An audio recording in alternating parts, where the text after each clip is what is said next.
দেখো বাবা, আমি বিয়ে করতে পারবো না। আমি জেনে শুনে একটা ছেলের ভবিষ্যৎ এভাবে নষ্ট করতে পারবো না। প্লিজ বাবা, তুমি আমাকে জোর করো না। দেখ মা, যা হওয়ার হয়ে গেছে। এইটা নিয়ে তো এভাবে বসে থাকলে এটা সমাধান তো আর হবে না। আর আমি তোকে এভাবে আর দেখতে পারছি না। প্লিজ আমার কথাটা মেনে নে। আর ছেলেটা তো সব জেনে শুনেই এই বিয়েতে রাজি হয়েছে। তাহলে তুই কেন এরকম করছিস বল? দেখো বাবা, আমি খুব ভালো করেই জানি ছেলেটা এমনি এমনি রাজি হয়নি। তুমি তাকে বাধ্য করেছো রাজি হওয়ার জন্য। প্লিজ বাবা, তুমি ওই ছেলেটার জীবন এভাবে নষ্ট করে দিও না। তুমি বুঝতে চাইছো না কেন? আমি কলঙ্ক নিয়ে কীভাবে ওর সামনে দাঁড়াবো বলো? কোনো কোন মুখ নিয়ে আমি দাঁড়াবো বলো? দেখ মা, দুনিয়াটা বড় কঠিন রে। তুই একা একা এইসব কিছু সামলে নিতে পারবি না। আর তুই যদি এভাবে থাকিস তাহলে নিজে কখনো সামনে হতে পারবি না। তাই আমি তোর ভালোর জন্যই বলছি, বিয়েটা করে নে। আর ছেলেটা সব কিছু জেনে শুনেই তো করছে, তাই না? আর আমি তো তাকে বাধ্য করিনি, সে তো নিজেই সেই বিয়ে করতে রাজি হয়েছে। বাবা, আমি খুব ভালো করেই জানি তুমি ছেলেটার অসহায়ত্বর সুযোগ নিয়ে এই কাজটা করতে চাইছো। আর ছেলেটা তার মাকে বাঁচানোর জন্যই এটা করতে চাইছে। প্লিজ বাবা, তুমি ছেলেটার জীবন এভাবে নষ্ট করে দিও না। তুই যদি আমার কথায় রাজি না হোস তাহলে কিন্তু আমিও ছেলেটাকে কোনো হেল্প করব না। আর তুই খুব ভালো করেই জানিস আমি যেটা একবার বলি সেটাই করি। এখন তুই ভেবে দেখ, তুই কি এই বিয়েটা করবি নাকি না? প্লিজ বাবা, তুমি এভাবে জেদ ধরে বসে থেকো না। আর আমি কি তোমার বোঝা হয়ে গেছে নাকি যে তুমি আমাকে তাড়ানোর জন্য এমন হন্য হয়ে আছো? দেখ, আমি এত কিছু জানি না। আমার যেটা বলার আমি সেটা তোকে বলে দিয়েছি। এখন তোর যা ইচ্ছে তাই কর। আমি এ নিয়ে আর একটা কথাও বলতে চাই না। তুই যদি ছেলেটার ভালো চাস তাহলে ওকে বিয়ে করে নে। আর না হলে আমি আর ছেলেটাকে কোনো হেল্প করতে পারবো না। এখন চিন্তা করে দেখ তুই কি করবি। এটা বলেই ইরার বাবা হনহন করে ওইখান থেকে চলে গেল। আর ইরা তার রুমে বসে কান্না করতে লাগলো। আপনারা হয়তো বুঝতে পারতেছেন না যে এতক্ষণ তারা কি নিয়ে কথা বলতেছিল। গল্পের সাথে থাকুন, তাহলেই বুঝতে পারবেন। আর এদিকে ইরার বাবা গিয়ে আমাকে বলল, দেখো বাবা, তুমি যদি আমার মেয়েকে এই বিয়েতে রাজি করাতে পারো তাহলে আমি তোমাকে টাকা দেব। আর যদি না রাজি করাতে পারো তাহলে আমার কিচ্ছু করার নেই। এখন তুমি ভেবে দেখো তুমি কি করবে। স্যার, আপনি কোনো চিন্তা করবেন না। আমি ইরা ম্যামকে যে করে হোক এই বিয়েতে রাজি করাবো। যদি তুমি ইরাকে রাজি করাতে পারো তাহলে আমার কোনো সমস্যা নেই, আমি আমার কথা রাখবো। এখন তুমি এক কাজ করো, তুমি গিয়ে ইরার সাথে কথা বলো। আচ্ছা, ঠিক আছে স্যার। আমি তাহলে ইরা ম্যামের সাথে গিয়ে কথা বলছি। এরপর আমি সোজা চলে গেলাম স্যারের বাসায়। আর স্যারের বাসায় গিয়ে আমি সোজা ইরা ম্যামকে ডাকতে লাগলাম। তখন ইরা ম্যাম আমার ডাক শুনে বাইরে এসে আমাকে বলতে লাগলো, কি হয়েছে? আর তুমি এভাবে চিল্লাচিল্লি করছো কেন? প্লিজ ম্যাম, আপনি কিছু একটা করেন, না হলে যে আমার আম্মুকে বাঁচাতে পারবে না। আমার আম্মু ছাড়া যে আমার কেউ নেই। প্লিজ ম্যাম, আমি আপনার পায়ে ধরছি, তারপরও আপনি আমার আম্মুকে বাঁচিয়ে নেন। আরে, আরে তুমি বোঝার চেষ্টা করছো না কেন? হ্যাঁ, আমার মতো একটা মেয়েকে বিয়ে করলে তুমি আমার থেকে কিচ্ছু পাবে না। আমার তোমাকে দেওয়ার মতো কিছু নেই। তুমি বুঝতে চাইছো না কেন? প্লিজ আমার কথাটা একটু বোঝো। ম্যাম, আমার হাতে এখন আর বেশি সময় নেই। যদি আজকের মধ্যে হসপিটালে টাকা জমা না দিই তাহলে ওরা আমার আম্মুর চিকিৎসা করবে না। প্লিজ ম্যাম, আমি আপনার পায়ে পড়ছি, আমার আম্মুকে আপনি বাঁচিয়ে নেন। আমার আম্মু ছাড়া এই পৃথিবীতে আমার যে আর কেউ নেই। Please ma'am, please. ঠিক আছে, তাই হোক, আমি তোমার কথায় রাজি। কি বললেন ম্যাম? আপনি সত্যি বলছেন? প্লিজ ম্যাম, আমাকে মিথ্যে আশা দেবেন না। আপনি বলুন, আপনি কি সত্যি সত্যি বলছেন? হ্যাঁ, আমি সত্যি বলছি, আমি তোমার কথা রাজি। ধন্যবাদ ম্যাম, আপনাকে অনেক অনেক ধন্যবাদ। আপনি আমাকে অনেক বড় উপকার করলেন। আপনার উপকার আমি কোনোদিনও ভুলবো না। আরে, উপকার তো তুমি আমার করেছো, আমার মতো একটা ধর্ষিতা মেয়েকে বিয়ে করে, যার কিনা তোমাকে দেওয়ার মতো কিছুই নেই। আমি জানি তুমি আমাকে বাধ্য হয়েই বিয়ে করেছো, কিন্তু এখানে যা আমারও আর কিছুই করার নেই। আমি তো চাই না এই বিয়েটা হোক, কিন্তু কি করবো বলো? তোমার মাকে যে আমার বাঁচাতেই হতো, তাই তো আমি তোমার কথায় রাজি হয়ে গেলাম। প্লিজ ম্যাম, আপনি অমন করে বলবেন না। আমি জানি আপনার ভেতরে এখন কি চলছে, তবে আমি আপনাকে কথা দিয়েছি, আমি আপনাকে এই ধর্ষিতা ট্যাগ থেকে এমন একটা স্থানে নিয়ে যাব যেখানে যাওয়ার পর আর কেউ আপনার দিকে আঙ্গুল তুলতে পারবে না। আপনি আমার কথায় রাজি হয়েছেন, আমি অনেক খুশি হয়েছি ম্যাম। আর কে বলেছে আপনার কিছুই দেওয়ার নেই? আপনার তো সুন্দর একটা মন আছে, আমার ওটা হলেই হবে। আমি জানি না আল্লাহ তোমাকে কেমন মাটি দিয়ে বানিয়েছে। আমি এও জানি না যে বিয়ের পরে তুমি আমাকে কেমন চোখে দেখবে, আর তোমার মাই বা আমাকে কেমন চোখে দেখবে। প্লিজ তুমি আরেকবার ভেবে দেখলে হতো না? না ম্যাম, এখন আর আমার ভাবার সময় নেই। এখন যে আমার মাকে বাঁচাতে হবে। আচ্ছা ম্যাম, আপনি থাকেন, আমি এখনই গিয়ে স্যারকে বলছি যে আপনি এই বিয়েতে রাজি। ঠিক আছে, তুমি যেটা ভালো মনে করো সেটাই করো। তারপর আমি তাড়াতাড়ি করে স্যারকে ফোন করলাম। স্যারকে ফোন করার পর সবকিছু খুলে পড়লাম। সবকিছু শোনার পর স্যার একজন কাজীকে নিয়ে তাদের বাসায় আসলো। তারপর আমার আর ইরা ম্যামের বিয়ে পড়ানো হলো। তারপর আমাকে হসপিটালে যে টাকাগুলো দরকার ছিল ওই সবগুলো টাকা আমাকে দিল। তারপর আমি তাড়াতাড়ি করে হসপিটালে চলে আসলাম আর টাকাগুলো জমা করে দিলাম। তারপর ডক্টররা আমার আম্মুর অপারেশন শুরু করলো। আপনারা হয়তো ভাবতেছেন যে কি থেকে কি হলো, কিছুই বুঝতে পারতেছেন না, তাই না? তাহলে চলেন ফ্ল্যাশব্যাক থেকে ঘুরিয়ে নিয়ে আসি। শুরুতেই আমার পরিচয় দিয়ে নেই। আমি প্রিন্স ডায়েরি চ্যানেলের অ্যাডমিন প্রিন্স আহমেদ সুজন। বরাবরের মতোই আপনাদের মাঝে আরো একটা গল্প নিয়ে হাজির হয়ে গেলাম। আর প্রথমে কিছু মেসেজ আপনাদেরকে দিতে চাই। আর সেটা হলো, আমার কিছু কিছু অডিয়েন্স আছে যে বোঝে কম লাফায় বেশি। যেমন ধরেন, কিছু কিছু ছাগলের 3 নাম্বার বাচ্চা আছে যে হোদাই বলবে আমি কপি গল্প চালাই। আরে ভাই, আগে কপির মানেটা ভালো করে বোঝ। সেটা হলো গিয়ে, কপি হলো কোনো চ্যানেল থেকে পুরো গল্পটা ডাউনলোড করে এনে আমার চ্যানেলে আপলোড করলাম, এটা হলো কপি গল্প। আর যদি শুধু গল্পে আমার ভয়েস দিয়া গল্প বানাই তাহলে ওটা কপি গল্প হয় না রে বলত, কপি না। আমি এর আগেও অনেকভাবেই বোঝাতে চেয়েছি যে কিছু কিছু গল্প আছে ফেসবুক থেকে কালেক্ট করি, সব গল্প তো আর লেখা সম্ভব হয় না। তো ফেসবুক থেকে গল্প নিলে কেউ আগে চালায়, কেউ বা পরে চালায়, এটাই হলো ফ্যাক্ট। আর কিছু কিছু বোকাচোদা মার্কা পাবলিক না বুঝে কপি কপি বলে লাফায়। তো যাই হোক, একদল মানুষ এসে আবার বলবে যে আমার অনেক হ্যাডাম হয়ে গেছে। তাদের উদ্দেশ্যে আমি বলতে চাই, হ্যাঁ রে ভাই, আমার অনেক হ্যাডাম। এখন যা করার তুই করে নিস, যা। বারবার এক কথা বলতে এখন আর ভালো লাগে না। আর আমার এই কথাগুলো বুঝলে বুঝপাতা, না বুঝলে তেজপাতা। তো চলেন এখন গল্পে ফেরা যাক। আমার নামটা তো জেনে গেছেন, তাই না? আসলে আমি মা বাবার একমাত্র ছেলে। আর আমার বাবা আমি যখন ছোট ছিলাম তখন মারা যায়। আর আমার মা লোকের বাসায় কাজ করে আমাকে মানুষ করে আর আমার পড়ালেখাটা কমপ্লিট করায়। আর এই পৃথিবীতে আমি যদি কাউকে খুব বেশি ভালোবেসে থাকি, সেটা হলো আমার মা। আর ভালোবাসবই বা না কেন? যে মা আমার জন্য তার পুরো দুনিয়াটা স্যাক্রিফাইস করে দিয়েছে, তাকে বেশি ভালো না বাসার কি উপায় আছে? এদিকে পড়ালেখা শেষ করে চাকরির জন্য অনেক ঘোরাঘুরি করছি, কিন্তু কোথাও চাকরি পাচ্ছি না। তখন মা আমাকে বলল, বাবা, তুই এক কাজ কর, তুই ঢাকা চলে যা। ঢাকা গেলে তুই ঠিক কোনো একটা কাজ পেয়ে যাবি। প্লিজ বাবা, আমার কথাটা শোন। দেখো মা, তুমি খুব ভালো করে জানো আমি তোমাকে ছাড়া ঢাকা যেতে পারবো না। আর আমাকে আর কিছুদিন সময় দাও, আমি দেখি কোনো একটা চাকরি পাই কিনা। আরে বোকা, তুই ঢাকায় গিয়ে ভালো একটা চাকরি করবি, তারপর একটা বাসা নিবি, তারপর আমি তোর ওখানে চলে যাব। মা, আমি খুব ভালো করে জানি তুমি আমাকে মিথ্যে আশা দিচ্ছ। মা, আমি তোমাকে ছাড়া কোথাও যাব না। আমার যদি চাকরি করতে হয় আমি এখানে থেকে চাকরি করব। আর তুমি যদি বেশি বেশি করো তাহলে আমি কিন্তু তোমার সাথে কথাই বলবো না। দেখ বাবা, আমারও তো বয়স হয়েছে, তাই না? আমারও তো একজন সাথী চাই।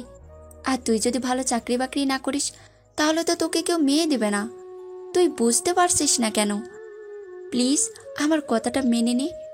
আর তুই যদি আমার কথা না মানিস তাহলে কিন্তু। থাক মা, তোমাকে আর কিছু বলতে হবে না। ঠিক আছে, আমি চাকরির খোঁজে কালকেই ঢাকা রওনা হব। কিন্তু তোমাকে কথা দিতে হবে যে আমার চাকরিটা হলে আর আমি যখন একটা ফ্ল্যাট নিব তখন তোমাকে আমার সাথেই থাকতে হবে। তুমি যদি এই কথা দাও তাহলে আমি তোমার কথায় রাজি আছি। ঠিক আছে বাবা, এই তো আমার লক্ষ্মী বাবা। তুই ভালো একটা চাকরি বাকরি করে বিয়ে শাদী করে আমাকে একটু উদ্ধার কর। আমারও তো বয়স হয়েছে, তাই না? আমার তো এখন নাতি নাতনিদের সাথে খেলার বয়স। তুই ভালো একটা চাকরি খুঁজে পেলে তোকে আমি সুন্দর দেখে একটা মেয়ের সাথে বিয়ে করাবো, তাহলে আমার শান্তি। মা, কি যে বলো না তুমি। থুর, তোমার সেই একই কথা। আচ্ছা ঠিক আছে, আগে তো ভালো একটা চাকরি বাকরি পাই, তারপর তো না হয় বিয়ে শাদীর ব্যাপার। আর এখনকার যুগে ভালো চাকরি পাওয়ার মানে সোনার হরিণ পাওয়া, বুঝতে পেরেছো? চিন্তা করিস না বাবা, উপরে আল্লাহ আছে, উনি দেখবি ঠিকই তোর একটা ব্যবস্থা করে দেবে।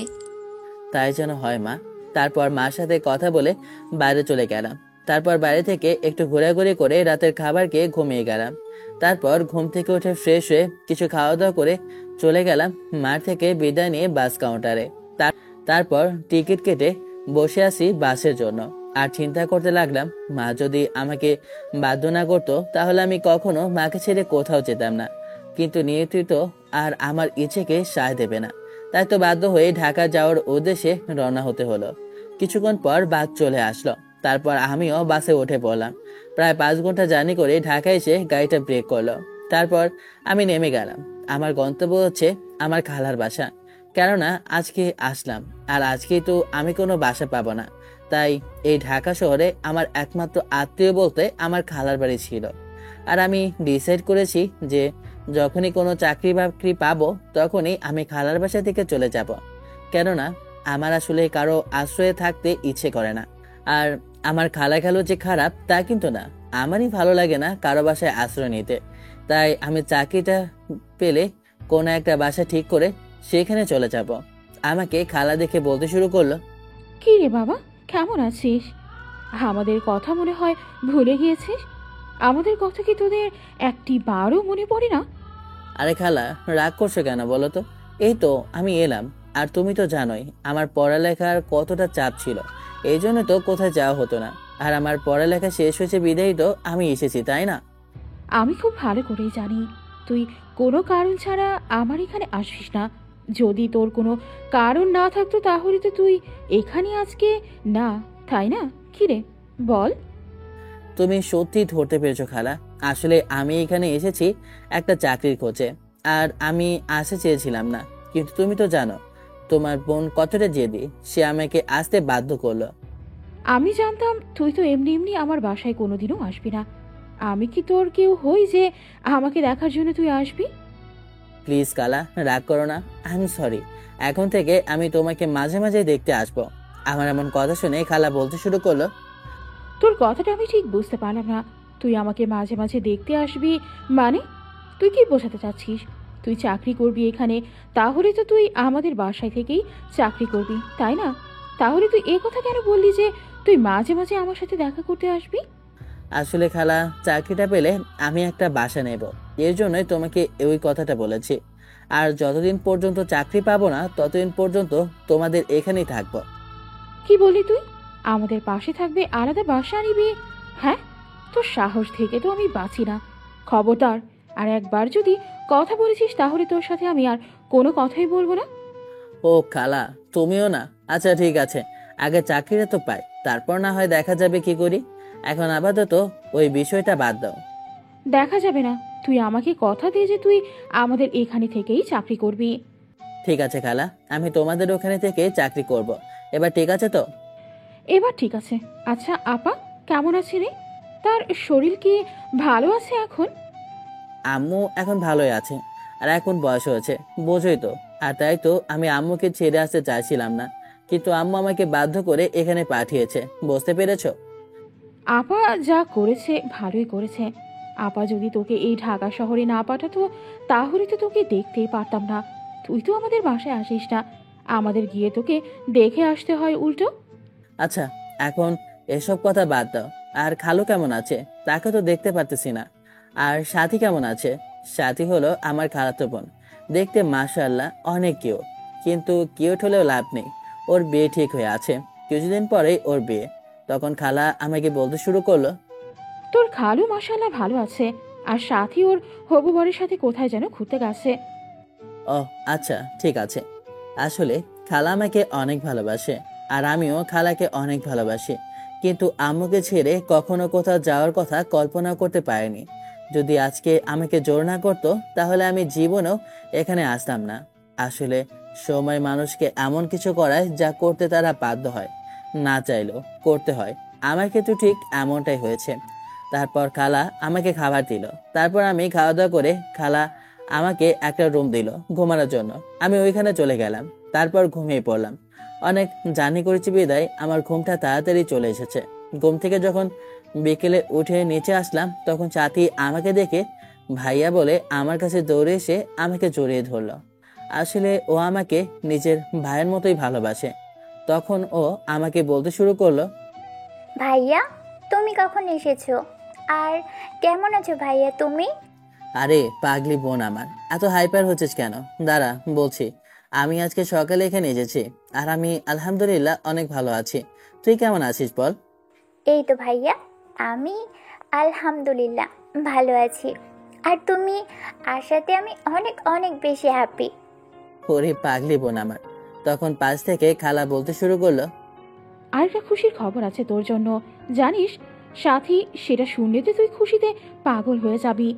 কি খুশির কথা মা, আমাকে বলো, তাড়াতাড়ি বলো, আমার যাওয়ার তর্স হয়েছে না। আরে তোর ভাই তো এখন থেকে এখানেই থাকবে, আর এখানে থেকেই তোর ভাই চাকরি করবে বলেছে। কি বলো মা, এটা কি সত্যি নাকি তুমি আমার সাথে মজা করছো বলো তো? আরে আমি তোকে মিথ্যা বলবো কেন? বিশ্বাস না হলে তোর ভাইকে গিয়ে জিজ্ঞেস করি না তুই? ভাইয়া, আম্মু যা বললো তা কি সত্যি? হ্যাঁ রে পাগলি বোন আমার, আমি এখন থেকে এখান থেকেই চাকরি করব, বুঝতে পেরেছিস? লাভ ইউ ভাইয়া, তোমাকে অনেক অনেক অনেক অনেক বেশি ধন্যবাদ। এভাবে খালাদের বাসায় অনেকদিন থাকলাম আর চাকরি খুঁজতে লাগলাম। কিন্তু পোড়া কপাল থাকলে যা হয় আর কি, কোথাও চাকরি খুঁজে পাচ্ছি না। যেখানে যাই সবকিছুতেই টিকে গেলেও টাকার কাছে টিকতে পারে না। কি বুঝতে পারছেন না তো? যদি বুঝতে না পারেন তাহলে চলেন আপনাদেরকে বুঝিয়ে বলছি। আপনারা তো জানেনই, এই চাকরি পেতে হলে চাচা মামা ছাড়া চাকরি পাওয়া যায় না। আর সবগুলো থাকলেও টাকা লাগে। আর আমার তো কপাল খারাপ, আমার কোনোটাই নেই। তারপরেও হাল ছেড়ে দিচ্ছি না, প্রতিনিয়ত চাকরি খুঁজে চলেছি। তো এমন একদিন ইন্টারভিউ দেওয়ার জন্য যাচ্ছিলাম, তখন দেখতে পেলাম একটা লোককে কারা যেন ছুরি আঘাত করে ফেলে রেখে গেছে। তখন আমি তাড়াতাড়ি করে লোকটার কাছে গেলাম। লোকটার কাছে যেতেই দেখতে পেলাম লোকটা এখনো জীবিত আছে। তারপর আমি তাড়াতাড়ি করে একটা রিক্সাওয়ালাকে ডাক দিলাম। তারপর সেই রিক্সা করে পাশে থাকা একটা হসপিটালে নিয়ে গেলাম। আর সেখানে যেতেই ডাক্তাররা লোকটাকে দেখে তাড়াহুড়ো করতে লাগলো। আমি বুঝতে পারলাম এ হয়তোবা নামকরা কেউ হবে। ডাক্তার আমাকে বসতে বলে লোকটাকে অপারেশন থিয়েটারে নিয়ে গেল। প্রায় অনেকক্ষণ পর ডাক্তার এসে আমাকে জিজ্ঞেস করলো, আচ্ছা, আপনি রোগীর কে হন? আসলে ডক্টর সাহেব, আমি রোগীর কেউ না। তারপর আমি ডক্টরকে এ টু জেড সব খুলে বললাম। তখন ডক্টর আমাকে বলল, ও, আসলে রোগীর ও পজিটিভ রক্ত লাগবে, কিন্তু আমরা কোথা থেকে রক্ত খুঁজে পাচ্ছি না। কি যে করি এখন? তখন আমি ডক্টরকে বললাম, ডক্টর, আমার রক্ত ও পজিটিভ। আচ্ছা ঠিক আছে, আপনি তাড়াতাড়ি আমার সাথে আসুন। তখন আমি ডক্টরকে বললাম, ডক্টর, আমার রক্ত ও পজিটিভ, আপনি আমার থেকে রক্ত নিতে পারেন। তারপর আমি তাড়াতাড়ি ডক্টরের সাথে রক্ত দেওয়ার জন্য চলে গেলাম। আসলে এটা আমার ফার্স্ট টাইম রক্ত দেওয়া ছিল। এর আগে আমি কখনো কাউকে রক্ত দিইনি। আসলে রক্ত দিতে আমার অনেক ভয় করে। আমি রিয়েল লাইফেও এখন পর্যন্ত রক্ত দেইনি, কেননা রক্ত দিতে আমার অনেক ভয় করে। রক্ত দেওয়া শেষ করে আমি গিয়ে বাইরে বসেছিলাম। আসলে মাথাটা কেমন যেন ধরে গেছে রক্ত দেওয়ার কারণে। আর ওদিকে ডক্টরের লোকটাকে চেনা পরিচিত হওয়ায় ডক্টর ওই লোকটার বাড়ির লোককে খবর দেয়। তারপর কিছুক্ষণ পরে দেখতে পেলাম একটা মেয়ে হসপিটালে দৌড়ে আসছে। মেয়েটা আমার থেকে কয়েক বছরের সিনিয়র হবে, সেটা দেখেই বোঝা যাচ্ছে। মেয়েটা ডক্টরের কাছে এসেই জিজ্ঞেস করলো তার বাবা এখন কেমন আছে আর তার বাবাকে এখানে কে নিয়ে এসেছে। তখন ডক্টর বলল তার বাবা এখন ভালো আছে। আর ডক্টর বলল যে আমি ওনার বাবাকে নিয়ে এসেছি। তখন মেয়েটা আমার কাছে এসে বলতে লাগলো, এই ছেলে, তুমি কি আর কোনো ভালো হসপিটাল পেলে না? হ্যাঁ, যেখানে নিয়ে এসেছো, শহরে কি ভালো হসপিটাল নেই? অভাব আছে? মেয়েটার কথা শুনে আমি পুরো হতভম্ব হয়ে গেলাম। এই মেয়ে বলে কি? কই আমাকে ধন্যবাদ দেবে তাদের এত বড় উপকার করার জন্য, তা না দিয়ে আমার সাথে এই মেয়ে খারাপ ব্যবহার করছে। তখন পাশ থেকে ডক্টর ওই মেয়েটাকে বলল, ম্যাম, একটা কথা বলি, রাগ করবেন না। উনি যদি ঠিক টাইমে আপনার বাবাকে এখানে না নিয়ে আসতো তাহলে আপনার বাবাকে বাঁচানো যেত না, বুঝতে পেরেছেন? আর শুধু তাই নয়, উনি আপনার বাবাকে রক্ত পর্যন্ত দিয়েছেন। আমাদের এখানে বা 2-3 হাসপাতালেও ওনার গ্রুপের রক্ত পাচ্ছিলাম না, বুঝতে পেরেছেন? ডাক্তারের এমন কথা শুনে মেয়েটা কিছুটা নরম হয়ে গেল। তারপর আমার কাছে এসে আমাকে বলতে শুরু করলো, আসলে সরি, আমার বাবা ছাড়া এই পৃথিবীতে আমার আর কেউ নেই। বাবার কিছু হওয়াতে আমার মাথা কাজ করতেছিল না, তাই আমি আপনার সাথে খারাপ ব্যবহার করে ফেলেছি। প্লিজ কিছু মনে করবেন না। আরে সমস্যা নেই, আমি আপনার ব্যাপারটা বুঝতে পেরেছি। আচ্ছা, আপনি যেহেতু এখানে চলে এসেছেন তাহলে আমি চলে যাই, কি বলেন? আরে চলে যাবেন কেন? যার জীবন বাঁচালেন তার সাথে দেখা না করেই চলে যাবেন? আচ্ছা, আপনি কি কাউকে দেখতে পেয়েছেন যে কে এই কাজটা করেছে? আচ্ছা ঠিক আছে, আমি না হয় একটু পরেই যাচ্ছি। আর না, আমি কাউকে দেখতে পাইনি। আমি তো দেখলাম আপনার বাবা ছুরির আঘাত অবস্থায় পড়ে আছে। তারপরই তো আমি ওনাকে একটা রিকশার মাধ্যমে এখানে নিয়ে এসেছি। ঠিক আছে, আর আব্বুর জ্ঞান ফিরলেই আব্বুর সাথে দেখা করে তারপরে যাবেন। ঠিক আছে, আর আপনি আমাকে তুমি করে বলতে পারেন, সমস্যা নেই। আপনি মনে হয় আমার থেকে বয়সে বড়ই হবেন। আচ্ছা ঠিক আছে। আমি ওখানে চুপ করে বসে রইলাম, আর আমার পাশে ওই মেয়েটা বসে রইল। মেয়েটাকে দেখতে অসম্ভব সুন্দরী, বলতে গেলে প্রথম দেখায় আমার অনেক ভালো লেগে গিয়েছে। কিন্তু ভালো লাগলেই তো আর কিছু করার নেই। আমি ওদের যা দেখে বুঝতে পারলাম ওরা অনেক বড় লোক, আর আমাদের সাথে ওদের যায় না। আর আমিও কিরকম লুচ্চা টাইপের একটা ছেলে, একটা মেয়েকে চিনি না জানি না, নাম পর্যন্ত জানি না, তাকে কিনা প্রথম দেখে ভালোবেসে ফেলি। তারপর মাথা থেকে সকল চিন্তা বাদ দিয়ে চুপচাপ বসে রইলাম। তখন ওই মেয়েটা আমাকে জিজ্ঞেস করলো, আচ্ছা, তোমাকে দেখে মনে হচ্ছে তুমি কোথাও যাচ্ছিলে, তো তুমি কোথায় যাচ্ছিলে? আর তোমার হাতে এগুলো কিসের ফাইল? আসলে আমি একটা চাকরি করতে যাচ্ছিলাম ইন্টারভিউ দেওয়ার জন্য, কিন্তু পথের মধ্যে এমন কাহিনী দেখার পর আর যাওয়ার সময় পাইনি। তোমার অনেক লস হয়ে গেল, তাই না? আরে কিসের লস? এর আগেও অনেকগুলো ইন্টারভিউ দিয়েছি, কিন্তু একটাও সিলেক্ট হয়নি। আর সিলেক্ট হবই বা কি করে? এই ঢাকা শহরে তো চাকরি পেতে হলে টাকা পয়সা ছাড়া চাকরি হয় না। তারপরেও নিজেকে সান্ত্বনা দেওয়ার জন্য ইন্টারভিউগুলো দিচ্ছি, যদি কখনো কপালটা খুলে যায় এই আশায়। ও আচ্ছা, বুঝতে পেরেছি তোমার কষ্টটা। এইভাবে মেয়েটার সাথে অনেকক্ষণ এটা নিয়ে কথা বললাম। আর মেয়েটার সাথে কথা বলে যতটুকু বুঝতে পারলাম, মেয়েটার মন মানসিকতা অনেক ভালো। আর এতে করে আমি মেয়েটার প্রতি আরো দুর্বল হতে লাগলাম। পরক্ষণে নিজেকে সামনে নিলাম। কিছুক্ষণ পর ডাক্তার এসে বলল রোগীর জ্ঞান ফিরেছে। তখন প্রথমে ওনার মেয়ে রুমে প্রবেশ করলো। তার কিছুক্ষণ পর ওনার মেয়ে এসে আমাকে বলতে শুরু করলো, তুমি ভিতরে আসো, বাবা তোমাকে ডাকছে। ওনার মেয়ের কথা শুনে আমি ভেতরে প্রবেশ করলাম। ভেতরে গিয়ে আমি ওনাকে জিজ্ঞেস করলাম, আপনার এখন কেমন লাগছে আঙ্কেল? আপনি ঠিক আছেন তো?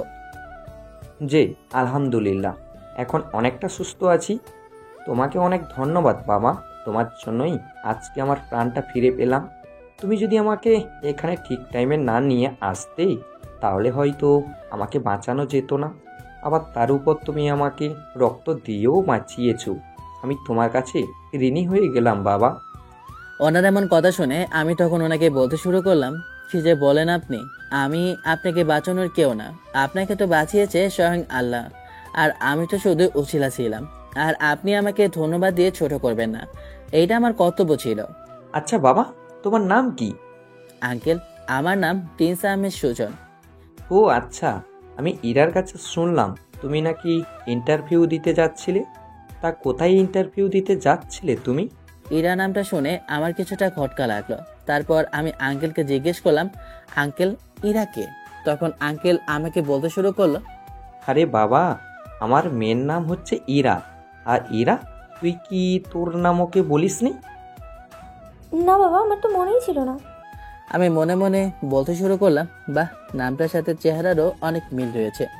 তখন আমি আঙ্কেলকে বললাম, আঙ্কেল আসলে আমি ইরা ইন্ডাস্ট্রিতে ইন্টারভিউ দেওয়ার জন্য যাচ্ছিলাম। তখন আঙ্কেল একটা হাসি দিয়ে আমাকে বলতে শুরু করলো, তুমি কি ইরা ইন্ডাস্ট্রিজের মালিককে চেনো? সে যে বলেন না আঙ্কেল, আমি ওনাকে চিনব কি করে? আমি শুনেছি উনি অনেক বড় একজন বিজনেসম্যান, বলতে গেলে দেশের নামকরা বিজনেসম্যান। আমি ওই কোম্পানি থেকে একটা পোস্টের জন্য লোক নেওয়া হবে এই খবরটা পেয়েছি। আর তাই তো আমি ইন্টারভিউ দেওয়ার জন্য ওখানে যাচ্ছিলাম। আর এখন এটা বলেও আর লাভ হবে না, কেননা আমার সুযোগটা হাতছাড়া হয়ে গিয়েছে। তারপরেও আমার কোনো সমস্যা নেই, হয়তো আল্লাহ আমার জন্য ভালো কিছু রেখেছে। ও তাই নাকি? তা তোমার পরিবারে কে কে আছে? আমার পরিবারে আমি আর মা। আমি যখন ছোট ছিলাম তখন আমার বাবা মারা যায়। এখন বর্তমানে আমি আর আমার মাই আছি। আচ্ছা বাবা, তোমাকে একটা কথা বলতে চাই, তুমি কি আমার কথাটা রাখবে? আঙ্কেল, আপনি বলেই দেখুন না, তারপর না হয় আমি ভেবে দেখি যে আমি রাখবো কি রাখবো না। আচ্ছা বাবা, তুমি যে কোম্পানির নাম বললে সেই কোম্পানির মালিক হলাম আমি। আমি যদি তোমাকে একটা চাকরি দেই, তুমি কি চাকরিটা করবে? আঙ্কেল, কি বলছেন আপনি? আপনি সত্যি আমাকে চাকরি দেবেন? আর আপনি কি না এত বড় কোম্পানির মালিক? আমার তো বিশ্বাসই হচ্ছে না। হ্যাঁ বাবা, আমি ওই কোম্পানির মালিক, আর আমার মেয়ে এরার নামেই ওই কোম্পানির নামকরণ করেছি। প্লিজ বাবা, তুমি আমার কথাটা ফিরিয়ে দিও না। আঙ্কেল, আপনি এমন করে বলছেন কেন? আমার তো সৌভাগ্য যে আপনি আমাকে আপনার কোম্পানিতে চাকরি দিতে চাচ্ছেন। আর হ্যাঁ আঙ্কেল, আমি অবশ্যই আপনার কোম্পানিতে চাকরি করব। আচ্ছা আঙ্কেল, আপনাকে একটা কথা জিজ্ঞেস করি। বাবা, জিজ্ঞেস করো, সমস্যা নেই। তুমি যা জিজ্ঞেস করতে চাও নির্দ্বিধায় জিজ্ঞেস করতে পারো। আসলে আঙ্কেল, আপনি এত বড় একটা কোম্পানির মালিক, আপনি সাথে করে গার্ড নিয়ে চলাফেরা করেন না? আর আপনাকে কে বা ছুরি আঘাত করলো? তুমি হয়তো জানো না বাবা, আমাদের মতো লোকেদের পেছনে শত্রুর কোনো অভাব নেই। আর আজকে আমার তাড়া ছিল, তাই আমি গার্ড না নিয়ে রওনা হয়েছিলাম। আর পথের মধ্যে হঠাৎ কতগুলো গুন্ডা টাইপের লোক আমার রাস্তা আটকায়। তারপর কথা কাটাকাটি, এক পর্যায়ে আমাকে ছুরি আঘাত করে। তারপরে তো কি হলো তুমি তো সবই জানো। আচ্ছা আঙ্কেল, তাহলে আমি কবে থেকে আপনার অফিসে জয়েন করব? যদি একটু বলতেন তাহলে অনেক ভালো হতো। তুমি 2 দিন পর থেকে অফিসে জয়েন করো। আর এখন তো আমি অফিসে যেতে পারবো না, এখন তো আমার মেয়ে অফিস দেখাশোনা করবে। কি বলিস মা, করবি না? বাবা, আমিও এটাই ডিসাইড করেছি যে এখন থেকে তোমার আর অফিসে বসতে হবে না। এখন থেকে আমি তোমার অফিস দেখাশোনা করব। যাক, তাহলে তো ভালোই হলো। ঠিক আছে মা, তুই তাহলে 2 দিন পর থেকে অফিসে জয়েন করিস। ঠিক আছে বাবা, তাই হবে। আর সুজন, তুমি তাহলে 2 দিন পর থেকে অফিসে চলে আসো, ঠিক আছে? ঠিক আছে, আমি তাহলে 2 দিন পর থেকে আপনাদের অফিসে জয়েন করব। আর আজকে তাহলে আমি বাসায় যাই। তারপর আমি ওদের থেকে বিদায় নিয়ে বাসায় চলে আসলাম। আর বাসায় আসার আগে খালো আর সাথের জন্য বাজার থেকে মিষ্টি কিনে নিয়ে আসলাম। আমাকে মিষ্টি কিনে নিয়ে আসে দেখে সবাই আমাকে প্রশ্ন শুরু করে দিল। তারপর আমি সবাইকে বললাম যে আমার চাকরিটা হয়ে গেছে। তারপর সবাই আমাকে জিজ্ঞেস করলো কেমন করে। তারপর সবাইকে আমি A to Z বললাম। তারপর সবাই অনেক খুশি হয়ে মিষ্টি মুখ করলো। তারপর আমি আমার রুমে গিয়ে আম্মুকে ফোন করলাম। কেমন আছো আম্মু? এই তো বাবা, অনেক ভালো আছি। তুই কেমন আছিস? ঠিকমতো খাওয়া দাওয়া করছিস তো? হ্যাঁ মা, আমি আলহামদুলিল্লাহ অনেক ভালো আছি। আর হ্যাঁ, আমি ঠিক মতো খাওয়া দাওয়া করছি। আর মা, তোমাকে একটা খুশির খবর দেওয়ার আছে। কি খুশির খবর বাবা, বল আমাকে। আরে মা, আমি যে চাকরিটা পেয়ে গেছি। আমার কথা শুনে মা অনেক খুশি হলো আর আমাকে মন ভরে দোয়া করতে লাগলো।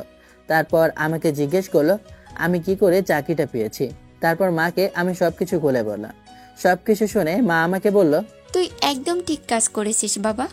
দেখেছিস, তুই কারো ভালো করেছিস, বিদায় আল্লাহ তোর জন্য উত্তম ফয়সালা করে দিয়েছেন।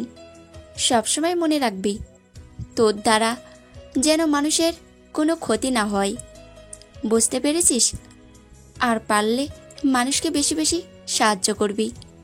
হ্যাঁ মা, তুমি আমাকে যে শিক্ষা দিয়েছো, আমি আল্লাহর রহমতে তোমার শিক্ষায় মেনে চলছি।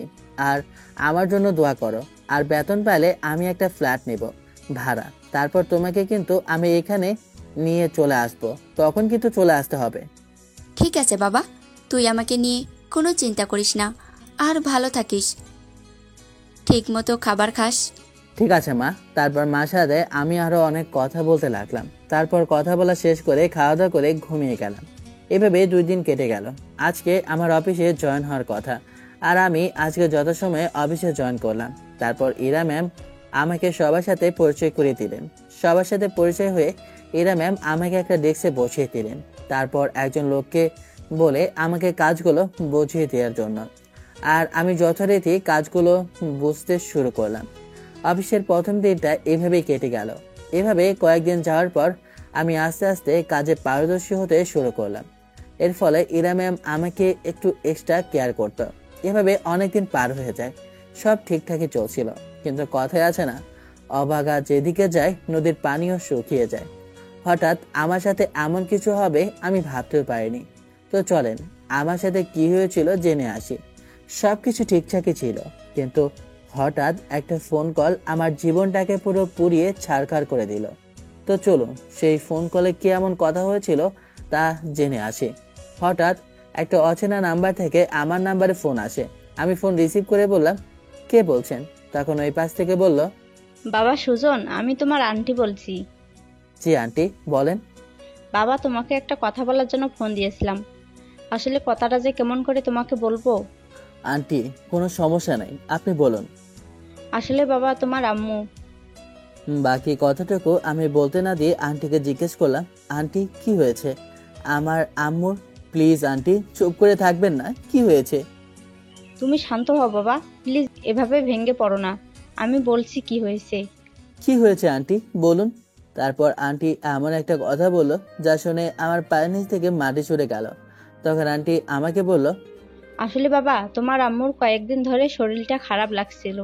তখন আমি তোমার আম্মুকে ডাক্তার দেখাতে বলেছিলাম, কিন্তু তোমার আম্মু আমার কোনো কথাই শুনেনি। আমি তোমার আম্মুকে বলেছিলাম যে আমি তোমাকে জানাই, কিন্তু তোমার আম্মু বলে তুমি এখন নতুন একটা কাজে জয়েন করেছো, আর তোমাকে যেন আমি টেনশন না দেই। তাই তোমার আম্মুর কথায় আমি বাধ্য হয়ে তোমাকে আর ফোন দেইনি। কিন্তু আজকে হঠাৎ করে তোমার আম্মু অজ্ঞান হয়ে যায়, আর তোমার আম্মুকে আমরা সবাই মিলে হাসপাতালে ভর্তি করেছি। তোমার আম্মু এখন হাসপাতালে আছে। আন্টির এমন কথা শুনে আমি পুরো পাগল হয়ে গেছি। কারণ এই পৃথিবীতে আমি যদি কাউকে বেশি ভালোবেসে থাকি সেটা হলো আমার আম্মু। আমার এমন কান্না করা দেখে ইরা ম্যাম আমার কাছে আসতো আর আমাকে বলতে শুরু করলো, কি হয়েছে তোমার? তুমি এভাবে কান্না করছো কেন? আমাকে খুলে বলো কি হয়েছে তোমার। আমি এত পরিমাণে কান্না করেছি যে আমার মুখ দিয়ে কোনো কথাই বের হচ্ছে না।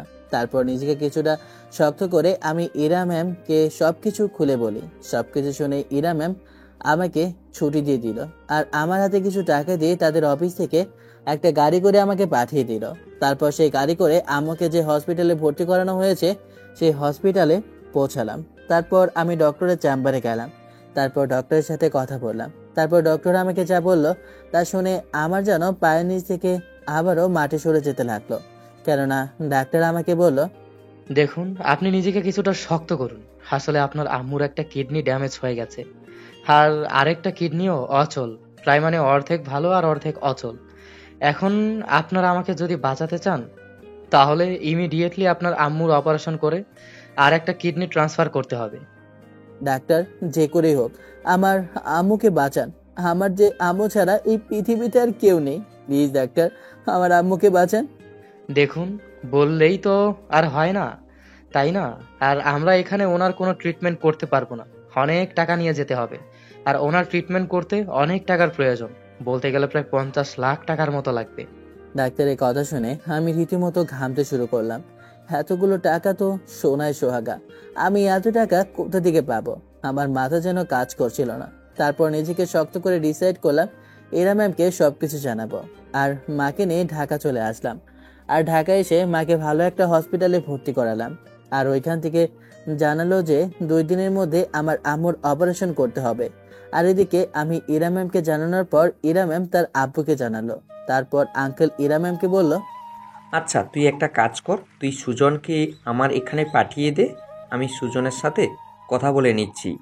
তারপর আমি আঙ্কেলের সাথে দেখা করার পর আঙ্কেল আমাকে বলল যে আমাকে ইরা ম্যামকে বিয়ে করতে হবে। আঙ্কেলের এমন কথা শুনে আমি অবাকের ওপর অবাক হয়ে গেলাম। তারপর আমি আঙ্কেলকে বললাম, আঙ্কেল আপনি সব কি বলছেন? কোথায় আপনি আর কোথায় আমি? আর এটা কি করে সম্ভব? আর আপনি বা কেন এমন ডিসিশন নিচ্ছেন? তখন ইরার বাবা বলল, দেখো বাবা, তুমি আমাকে ফিরিয়ে দিও না। তুমি হয়তো ভাবছো যে আমি তোমার আম্মুর জন্য এরকমটা করছি, আসলে তা না। আসলে আমার মেয়ের এমন একটা অতীত আছে যা আমি কারোর সাথে এখানে শেয়ার করতে পারিনি, শুধু তোমাকে বিশ্বাস করে বলছি। আসলে বাবা, আমার মেয়ে ধর্ষিতা, আর ধর্ষণ হয়েছে কার কাছে জানো? আমার নিজের ভাইয়ের কাছে।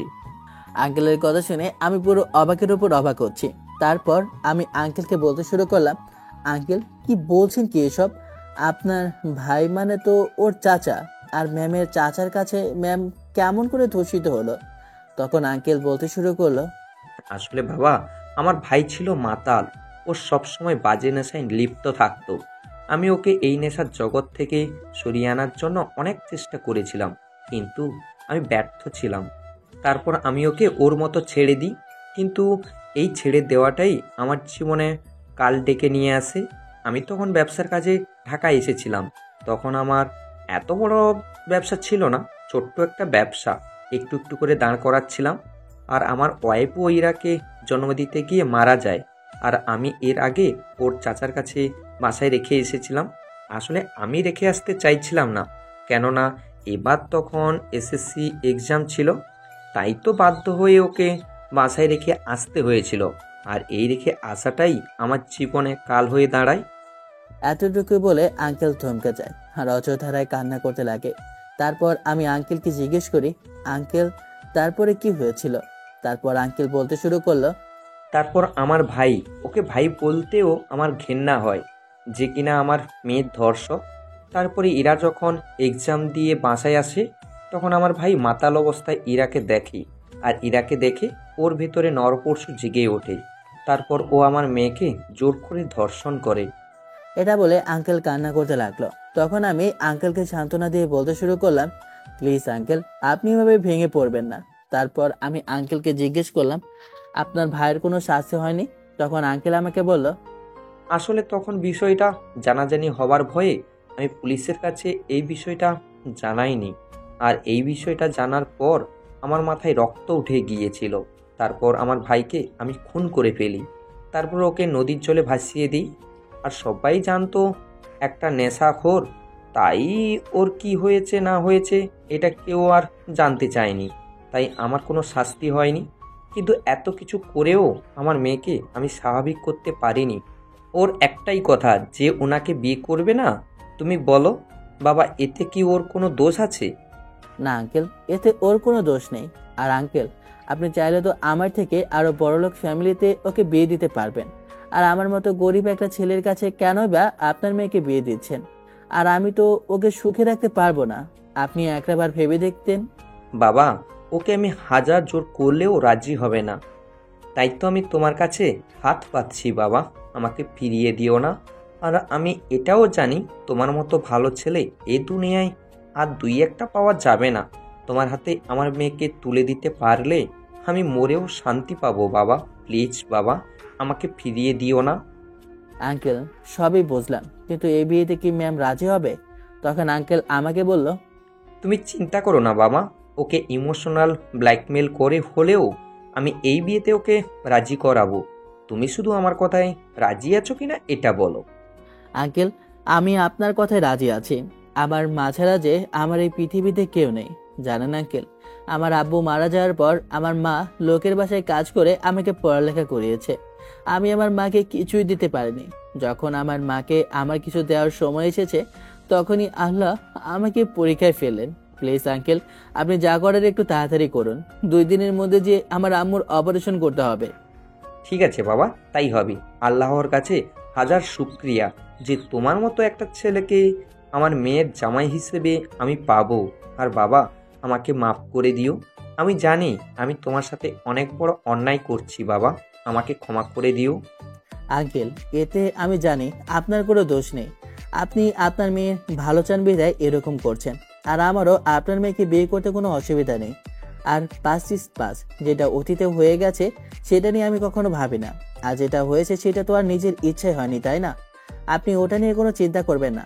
আপনি শুধু ইরা ম্যামকে রাজি করান, তারপর আর কি। বাকিটা তো আপনারা শুরুতেই জানেন যে কেমন করে ইরার সাথে আমার বিয়ে হলো। এখন আমি আইসিইউর সামনে দাঁড়িয়ে আছি আর অযথারায় কান্না করছি, কেননা আমার আম্মুর যদি কিছু হয়ে যায় তাহলে আমার যে সব হারিয়ে ফেলবো। আর আমাকে ইরা সান্ত্বনা দিচ্ছে। তুমি এভাবে ভেঙে পড়ো না, তোমার আম্মুর কিচ্ছু হবে না। তুমি দেখবে উনি উনি ঠিক হয়ে যাবেন। তখন আমি ইরাকে বললাম, তাই যেন হয় ম্যাম, তাই যেন হয়।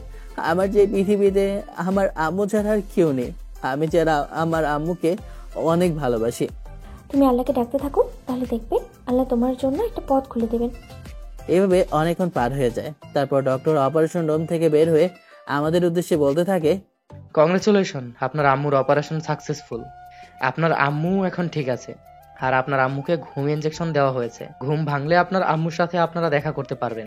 তারপর আমরা ডক্টরকে ধন্যবাদ জানালাম। তারপর বাইরে অনেকক্ষণ বসে থাকলাম, আর আমি আঙ্কেলকে অনেক ধন্যবাদ দিলাম, কেননা আজকে আঙ্কেলের জন্যই আমার আম্মুর প্রাণ বাঁচাতে পেরেছি।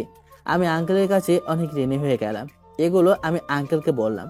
তখন আঙ্কেল আমাকে বলল, আরে বাবা, তুমি এভাবে বলছো কেন? হ্যাঁ, আর এখন থেকে কিন্তু আঙ্কেল বললে হবে না। এখন থেকে আমি তোমার শ্বশুর আব্বা। আর আমি তো আর তোমাকে এমনি এমনি টাকা দিইনি, তাই না? তুমি আমাকে মাফ করে দিও বাবা, আর আমাকে কথা দাও আমার মেয়েকে কখনো কষ্ট দেবে না। আঙ্কেলের এমন কথা শুনে আমি লজ্জা পেয়ে গেলাম, আর ইরার দিকে তাকিয়ে দেখলাম সে কিছু বলছে না। এভাবে অনেকক্ষণ পার হয়ে গেল। তারপর আম্মুর জ্ঞান ফিরল। তারপর আমরা সবাই আম্মুর সাথে দেখা করতে গেলাম। তারপর আম্মু আমাকে জিজ্ঞেস করলো, ওনারা কে? ওনাদের তো ঠিক চিনতে পারলাম না। তারপর আমি ইরা আর আঙ্কেলকে পরিচয় করে দিলাম। তারপর আম্মু আমাকে বলল, যাক, আমার আর কষ্ট করে তোর জন্য মেয়ে দেখতে হলো না। আর আমার বৌমাকে দেখতে তো মাশাল্লাহ অনেক সুন্দর। বৌমা, এদিকে আসো। ইরাকে ডাকাতে ইরা আম্মুর কাছে গেল। তারপর আম্মু ইরার কপালে একটা চুমু দিয়ে বলল, বেঁচে থাকো মা, বেঁচে থাকো, স্বামী সন্তান নিয়ে বেঁচে থাকো। এভাবে ইরা ম্যামকে অনেক দোয়া করলো। এভাবে হসপিটালে অনেক দিন কেটে গেল। হসপিটালে আমি আর ইরা ছিলাম, আর ইরা আম্মুকে অনেক সেবা যত্ন করলো। আর এদিকে আঙ্কেল আমাকে বলল, বাবা, তোমাকে একটা কথা বলার ছিল। জি বলুন, তাতে অনুমতি নেওয়ার কি আছে, আপনি বলে ফেলুন কি বলতে চান। তখন আঙ্কেল আমাকে বলতে শুরু করলো, আসলে আমি চাইছিলাম যে তোমাদেরকে একটা ফ্ল্যাট উপহার দিতে। তুমি যদি কিছু মনে না করতে, তাহলে আমি তোমাদেরকে একটা ফ্ল্যাট উপহার দিতে চাই। তখন আমি আঙ্কেলকে বললাম, আঙ্কেল আপনি আমার জন্য অনেক করেছেন, প্লিজ আঙ্কেল আমাকে আর রিকোয়েস্ট করবেন না। এখন আমি আমার স্ত্রী আর মাকে নিয়ে ছোটোখাটো একটা ভাড়া ফ্ল্যাটে উঠতে চাই। আপনি আমার জন্য অনেক করেছেন, প্লিজ আঙ্কেল আমি আর আপনার হেল্প নিতে চাই না। আরে বাবা, আমার তো এটা দায়িত্ব। আমার মেয়ের জন্য তো একটা ফ্ল্যাট দিতেই পারি, তাই না? বাবা হিসেবে তো মেয়ের প্রতি আমার এই দায়িত্বটা আছে, তাই না? আসলে বাবা, আমি যখন ইরাকে বিয়ে করেছিলাম না, তখন আপনার দায়িত্ব ছিল, কিন্তু এখন ইরা যেহেতু আমার ওয়াইফ, তাই এখন ইরার সকল দায়িত্ব আমার। আর আমি ওকে যেভাবে রাখবো, আশা করি ও সেভাবেই থাকবে। আর একটাবার ভেবে দেখলে হতো না? না বাবা, আমার ডিসিশন এটাই ফাইনাল। আর আমি আপনার মেয়ের সাথে কথা বলে দেখি আপনার মেয়ে কি বলে। তারপর আমি ওখান থেকে চলে এসেছি, ইরার কাছে গেলাম আর ইরাকে জিজ্ঞেস করলাম, ইরা ম্যাম আপনি হয়তো আমাকে মেনে নিতে পারছেন না, তাই না? যত যাই হোক, আপনার আমাকে মেনে নিতে হয়তোবা অনেক সময় লাগবে। তারপরেও আমার কোনো সমস্যা নেই, আপনি যা চাইবেন তাই হবে। আপনি যদি আমাকে ডিভোর্স দিতে চান, তা তো আমার কোনো সমস্যা নেই। আর আমাদের বিয়েটা যেভাবেই হোক না কেন, ইসলামী শরীয়তে আমরা স্বামী স্ত্রী, তো সেই অধিকারে আমি আপনাকে একটা কথা বলতে চাইছিলাম। তখন ইরা ম্যাম আমাকে বলতে শুরু করলো, সমস্যা নেই, তুমি কি বলতে চাও নির্দ্বিধায় বলতে পারো। আসলে ম্যাম আপনার বাবা মানে আমার শ্বশুর মশাই আমাকে বলেছিল যে আমাকে একটা ফ্ল্যাট দেবে, কিন্তু আমি ওনাকে না করে দিয়েছি। বলেছি যে আমার যতটুকু সামর্থ্য আছে আমি একটা ভাড়া ফ্ল্যাট নিয়ে ওখানে আমি আর আপনি আর আমার আম্মু একসাথে থাকবো। তাতে কি আপনার কোনো মতামত আছে? দেখো, তুমি আমার স্বামী, আমি মানি আর না মানি, কিন্তু আমরা তো স্বামী স্ত্রী, তাই না? আর বিয়েটা আমার অমতেই হোক না কেন, তুমি তুমি যা ডিসাইড করবে আমি তাতেই একমত। যতই হোক তুমি তো আমার স্বামী। ঠিক আছে, তাহলে আমি যেটা ঠিক করেছি ওটাই করছি। আর আপনাকে অনেক অনেক ধন্যবাদ আমার কথাটির প্রায়োরিটি দেওয়ার জন্য। তারপর হসপিটাল থেকে রিলিজ নিয়ে আমি, আম্মু আর ইরা একটা ভাড়া ফ্ল্যাটে উঠলাম। ইরার সাথে ভাড়া ফ্ল্যাটে ওঠার পর সব কিছু গোছগাছ করতে লাগলাম, কেননা বুঝতেই তো পারছেন একটা ফ্ল্যাটে উঠলে কত কিছু করতে হয়। এভাবে সব কিছু গোছগাছ করতে করতে রাত হয়ে গেল। তারপর খাওয়া দাওয়া করে আমি আর ইরা রুমে আসলাম। তখন আমি ইরাকে বললাম, আচ্ছা ইরা ম্যাম, আপনার এখানে থাকতে কোনো অসুবিধা হবে না তো? অসুবিধা হবে কেন? আমার কোনো অসুবিধা হবে না। আমি সব কিছুতেই মানিয়ে নিতে পারি। যদি সব কিছু মানিয়ে নিতে নাই পারতাম, তাহলে হয়তোবা আমি অনেক আগেই সুইসাইড করতাম। দেখেন, অতীতে কি হয়ে গেছে সেটা নিয়ে আমি চাইবো আপনি না ভাবলেই ভালো হবে। কেননা অতীত শুধু মানুষকে কষ্ট দিতেই জানে। সব কিছু যদি ভোলাই যেত, তাহলে হয়তোবা অনেক আগেই ভুলে যেতে পারতাম। দেখেন ম্যাম, চেষ্টা করলে সবই করা সম্ভব। আর আমি আপনাকে এইটাই বলতে চাই যে অতীতটা মনে না রাখাই বেটার হবে। আমি চেষ্টা করবো অতীতকে ভুলে যেতে, কিন্তু কথাই আছে না, চাইলে কি আর সম্ভব? হ্যাঁ, চাইলেই সম্ভব। আর আরেকটা কথা, অতীত নিয়ে আমি আপনাকে কোনো প্রকার কষ্ট পেতে দেব না। কেননা এখন হাজার হলেও আপনি আমার বউ। আপনি কিভাবে ভালো থাকবেন এটা একমাত্র আমারই ডিসাইড করতে হবে। আরেকটা কথা, সব পুরুষ মানুষই কিন্তু এক হয় না। একজনের ভুলের জন্য আমি চাইবো আপনি আমাকে সেই শাস্তিটা দেবেন না। তুমি যেহেতু আমার হাজবেন্ড, তুমি চাইলে আমার সাথে যা করতে চাও তাই করতে পারো। আমি কোনো বাধা দেবো না। আরে ধুর, আপনাকে বলি একটা আর আপনি বোঝেন আর একটা। আর শোনেন, যেদিন আপনি আপনার ভালোবাসা নিয়ে আমার কাছে আসবেন সেদিনই আমি আপনাকে আমার করে নেব, বুঝতে পেরেছেন? আরেকটা কথা বলি, শোনেন, সব পুরুষেরাই দেহের পাগল হয় না। কেননা পুরুষ যদি দেহের পাগল হতো তাহলে 500 টাকার বিনিময়ে অনেক নারীর সাথেই মেলামেশা করতে পারতো, বুঝতে পেরেছেন? আচ্ছা, যাই হোক, আপনি বিছানায় শোন আর আমি সোফায় শুচ্ছি। আরে সোফায় শুবে কেন? তুমি আমার হাজবেন্ড, আর আমি চাই তুমি আর আমি একসাথে বিছানায় শুই। এতে আমার কোনো প্রবলেম হবে না। ইরার এমন কথায় আমার অনেক ভালো লাগলো। এরপর আমি ইরাকে বললাম, আচ্ছা ঠিক আছে। তারপর আমি আর ইরা দুজনে একসাথে বিছানায় শুলাম আর দুজনে বিছানার দুই প্রান্তে শুয়েছি। তারপর দুজনেই ঘুমিয়ে গেলাম। হঠাৎ সকালে আমার মনে হচ্ছে আমি কোলবালিশকে জড়িয়ে ধরে শুয়ে আছি, কিন্তু কোলবালিশটা এত নরম কেন? তারপর আমি চোখ খুলে তাকিয়ে দেখি আমি ইরাকে জড়িয়ে ধরে শুয়ে আছি, আর ইরা দেখি আমার দিকে তাকিয়ে মিটমিট করে হাসে। তখন আমি ইরাকে বললাম, আসলে সরি, আমি আসলে খেয়াল করিনি। আসলে আমি সবসময় কোলবালিশটা জড়িয়ে ধরে শুতাম তো, তাই আপনাকে হয়তো কোলবালিশ ভেবে এভাবে জড়িয়ে ধরেছি। প্লিজ কিছু মনে করবেন না। আরে কিছু মনে করবো কেন? কোনো সমস্যা নেই। আর এখন ওঠো, অনেক বেলা হয়ে গেছে। আর শোনো, এখন থেকে তুমি আমাকে তুমি করেই ডাকবে, আর ইরা ম্যাম না, ইরা বলে ডাকবে, ঠিক আছে? ঠিক আছে, তোমাকে অনেক ধন্যবাদ। আচ্ছা, তুমি সত্যি কিছু মনে করনি তো? আরে তোর কিছু মনে করবো না। হ্যাঁ, তুমি আমার স্বামী, তুমি আমাকে জড়িয়ে ধরে থাকতেই পারো, তাতে কি এমন হয়েছে? তারপর আমি আর ইরা দুজনে ফ্রেশ হয়ে নিচে গেলাম খাবার খাওয়ার জন্য। আপনারা হয়তো এটা বলতে পারেন যে আমার আম্মু অসুস্থ আর আমি আর ইরা দুজনে তো মাত্র ফ্রেশ হলাম, তাই না? তাহলে খাবার পেলাম কই?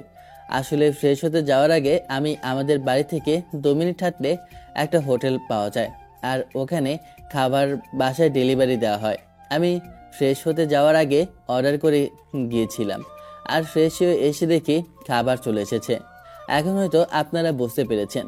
তারপর আমি আর ইরা খাবার খেলাম। তারপর খাবার খাওয়া শেষ হলে ইরা আম্মুর জন্য খাবার নিয়ে গেল। আমি একটা জিনিস খুব ভালো করে লক্ষ্য করেছি যে ইরা আমার আম্মুকে অনেক স্নেহ করে, আর আমার আম্মু তো ইরা বলতে পাগল। যাক, এই বিষয়গুলো দেখে আমার খুব ভালোই লাগে। আমি সবসময় চিন্তায় থাকতাম যে আমার বউ যে হবে সে আমার আম্মুর সাথে কেমন ব্যবহার করবে। কেননা এখনকার বউয়েরা তাদের শাশুড়িকে দেখতেই পায় না, কিন্তু আল্লাহ আমার জন্য ভালো কিছু রেখে দিয়েছে বিদায় এমন একটা বউ পেয়েছি।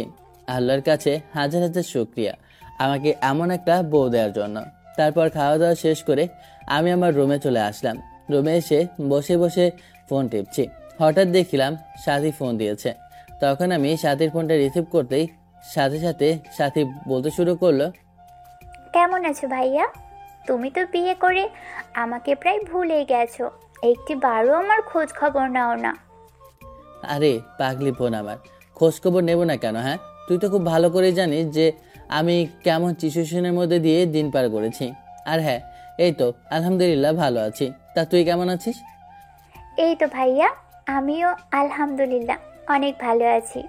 আর হ্যাঁ ভাইয়া, আমি সবই জানি। আর ভাইয়া, আমি তোমাকে একটা কথা বলার জন্য ফোন দিয়েছি।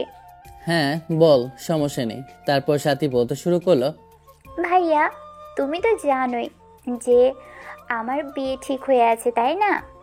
হ্যাঁ তা তো জানি। তা এখন তুই কি করতে চাচ্ছিস? আসলে ভাইয়া, সামনের সপ্তাহে আমার বিয়ে।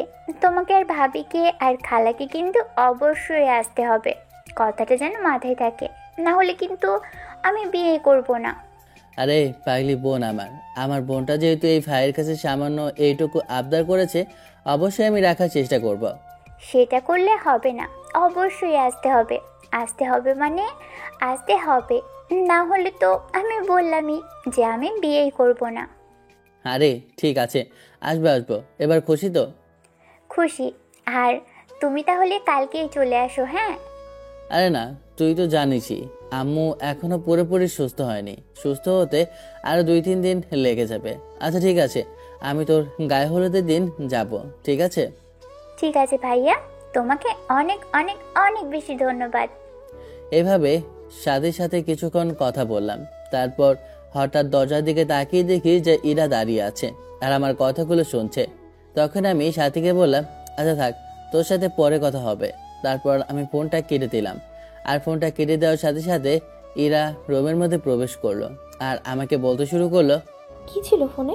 আর কার সাথে কথা বললে? আরে আমার খালাতো বোন আছে না সাথী, ওর সাথে কথা বললাম। তা ওর সাথে কি এমন কথা বললে শুনি? আসলে সামনের সপ্তাহে ওর বিয়ে, আর ও আমাদের সবাইকে দাওয়াত দিল। আমাদের সবাইকে ওর গায়ে হলুদের দিন যেতে হবে। আচ্ছা ঠিক আছে। এভাবে দেখতে দেখতে সাথের বিয়ের দিন চলে আসে আর আমরাও যথারীতি সাথের বিয়েতে উপস্থিত হই। আজকে সাথের গায়ে হলুদ। আমরা সবাই সাথীকে হলুদ দিতে ব্যস্ত, কিন্তু কেউ একজন আমার দিকে তাকিয়ে আছে তা আমি বুঝতেই পারিনি। কিন্তু এটা ঠিকই ইরা খেয়াল করেছে। আর তাই তো ইরা আমাকে একটু সাইডে নিয়ে গিয়ে বলতে শুরু করলো, এই শোনো, খবরদার যদি কোনো মেয়ের দিকে তাকিয়েছো তো তোমার চোখ আমি গেলে দেবো। আমি ইরার এমন কথা শুনে পুরো অবাক হয়ে গেলাম। আর আমি এটা বুঝতে পারলাম যে ইরা আমার প্রতি আস্তে আস্তে দুর্বল হয়ে যাচ্ছে। আর তাই আমি ডিসাইড করলাম ও আমাকে যে জিনিস করতে মানা করবে আমি তার উল্টোটাই করব। এতে করে যদি ও আমাকে মেনে নেয় তাহলে তো আমারই ভালো, কেননা আমিও যে আস্তে আস্তে ইরাকে অনেক ভালোবেসে ফেলেছি। তখন আমি ইরাকে প্রশ্ন করলাম, আমি যদি অন্য মেয়েদের দিকে তাকিয়ে থাকি তাহলে তোমার কি? কি বললি তুই? আমার কি মানে? তুই কি ভুলে গেছিস যে তুই আমার হাজবেন্ড? ও মা, তাই নাকি? আমি তো আসলে ভুলেই গিয়েছিলাম যে আমার ঘরে আমার বউ আছে, যে কিনা আমাকে ভালোবাসে না। কি বললি তুই? আমি তোকে ভালোবাসি না, তাই না? কে বলেছে আমি তোকে ভালোবাসি না? হ্যাঁ, আমি তোকে অনেক বেশি কি হলো বলো, তুমি আমাকে অনেক বেশি কি? তখন ইরা লজ্জা পেয়ে বলল, দূর, কিছু না, তুমি যাও তো এখান থেকে। এটা বলে ইরা ওখান থেকে চলে গেল। থুর, বাকিটুকু বললে কেমন হতো? পাগলি মেয়ে কোথাকার, আমাকে ভালোবাসে কিন্তু বলতে পারে না। তারপর আর কি, এদিকে আমি সাথের বিয়ে নিয়ে ব্যস্ত। কোথায় কি হচ্ছে না হচ্ছে সেদিকে আর খেয়ালই নেই। আর এদিকে, কি রে সাইমা, তুই ওই ছেলেটার দিকে এভাবে তাকিয়ে আছিস কেন? ছেলেটার প্রেমে টেমে পড়ে গিয়েছিস নাকি রে? হরে বান্ধবী, এই ছেলেটা পুরোই জোস। ওকে দেখে তো আমি পুরো ফিদা হয়ে গেছি। কিছু একটা করে দিন আরে বান্ধবী। আরে বাহ, আমার বান্ধবীও কিনা কোনো ছেলের প্রেমে পড়তে পারে, এটা তো আমি প্রায় ভুলেই গিয়েছিলাম। আরে ধুর, মজা করে বাদ দে তো। আগে তুই এটা বল যে তুই ওর সাথে সেটিং করে দিতে পারবি কিনা। আরে গর্ধপ, আমি তো ছেলেটাকে চিনি না, তো আমি কিভাবে তোকে ওই ছেলেটার সাথে সেটিং করিয়ে দেব? তাও তো কথা। কি করা যায়? কি করা যায়? আইডিয়া। কি রে, কিসের আইডিয়া? তোর কথাবার্তা তো আমি ঠিক বুঝতে পারছি না, একটু খোলাখুলি করে বলতো। আরে আমি তাই দেখতাম, ওই ছেলেটা একটা মেয়ের সাথে কথা বলে, চল আমরা গিয়ে ওই মেয়েটার সাথে কথা বলে দেখি ওই মেয়েটা ছেলেটার কি হয়। কি আপনারা বুঝতে পারতেছেন না তো যে সাইমা কোন ছেলের কথা বলছে আর কোন মেয়ের কথা বলছে? আসলে সাইমা ইরা আর আমার কথা বলছে। তো চলুন সামনে কি হয় সেটা দেখা যাক। এরপর সাইমা তিথিকে সবকিছু খুলে বলে। সবকিছু খুলে বলার পর তিথিও রাজি হয়ে যায়। তাই ওরা ডিসাইড করে যে ইরার সাথে ওরা কথা বলবে, আর যেই ভাবা সেই কাজ। তিথি দেখ, তোকে ওই মেয়েটার কথাই বলছিলাম। আচ্ছা চল ওই মেয়েটার সাথে কথা বলে দেখি। আচ্ছা ঠিক আছে, চল। তারপর ওরা দুজন ইরার কাছে চলে আসলো আর এসে ইরাকে বলতে শুরু করলো, আসসালামু আলাইকুম আপু, কেমন আছেন? কি আমাকে বলছো?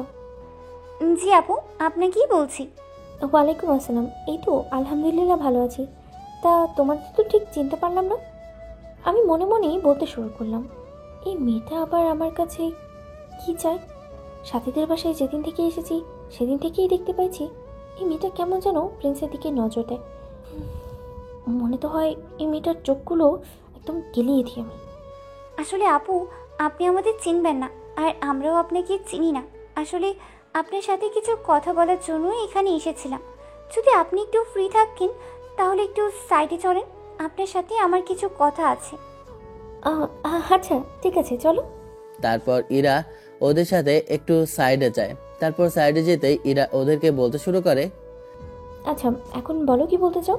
আমার আবার কাজ আছে, যা বলবে একটু তাড়াতাড়ি বলবে। আসলে আপু, আমি প্রায়ই খেয়াল করি যে আপনি একটা ছেলের সাথেই কথা বলেন। আসলে আপনি ছেলেটার কি হন?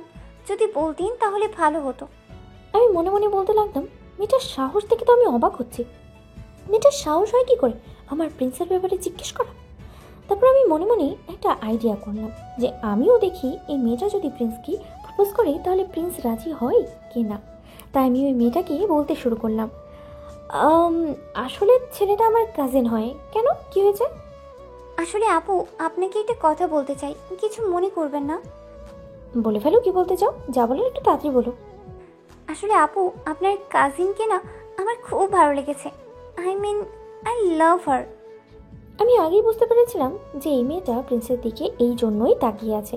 রাগে যেন আমি কিছু দেখতে পাচ্ছি না, চোখে দেখি না। তারপরেও নিজেকে কন্ট্রোল করে মেয়েটাকে বললাম, ও তাই নাকি? ভালো, যেহেতু ভালোবেসেই ফেলেছো, তাহলে এক কাজ করো, ওকে সরাসরি প্রপোজ করে দাও। কি বলছেন আপু? সত্যি কি ওকে প্রপোজ করে দেব? ও কি আমার প্রপোজে রাজি হবে? রাজি হবে কিনা তা বলতে পারবো না, কিন্তু প্রপোজ করে তো দেখতেই পারো। আর আমি যদি তোমাকে প্রপোজ করতে না করি তাহলে যে আমার কথা শুনবে তা হতো না, তাই না? তাই এক কাজ করো, তুমি ওকে প্রপোজ করে দাও। ঠিক আছে আপু, আপনাকে অনেক ধন্যবাদ আমাকে এমন হেল্প করার জন্য।